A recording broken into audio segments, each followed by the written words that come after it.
अस्सलाम वालेकुम friends and welcome to Reality Things YouTube channel. दोस्तों, आज मैं आप लोगों को आबदोज़ कश्ती के बारे में बताऊंगा।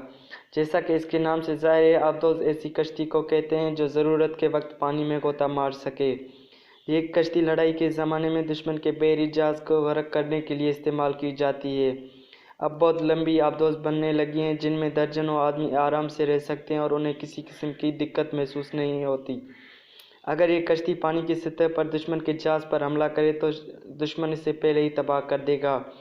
इसलिए वो आहिस्ता आहिस्ता पानी के अंदर अंदर चलकर दुश्मन के जहाज़ के नीचे पहुंचती है और वहां से उस पर तारपेट बम चलाती है, जिससे जहाज़ के निचले हिस्से में सुराख हो जाता है और वो डूब जाता है। आबदोज़ में बेशुमार आले और पुर्जे लगाए जाते हैं। ये साइंस और इंजीनियर का एक नादिर शाहकार है। मुख्तलिफ पुर्जों के ज़रिए कश्ती को किसी भी सिमत मोड़ा जा सकता है और सतह पर लाया जा सकता है और बहुत ज़्यादा गहराई तक नीचे उतारा जा सकता है। कश्ती का वज़न कम करने के लिए इसके टैंक से मदद ली जाती है, जिसे प्लास्टिक टैंक कहते हैं।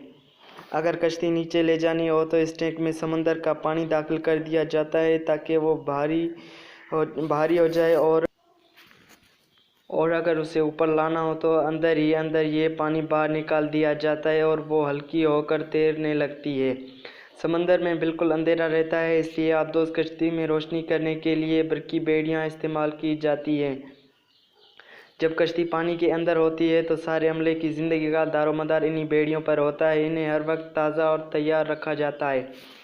अमले की दूसरी ज़रूरत हवा है। पानी के अंदर वो उस वक्त तक सांस नहीं ले सकते जब तक ऑक्सीजन का ज़ख़ीरा साथ ना हो। ये ज़ख़ीरा रफ्ता रफ्ता ख़त्म होता रहता है, इसलिए ज़रूरी होता है कि चंद घंटों के बाद आबदोज़ सतह पर नमूदार हो।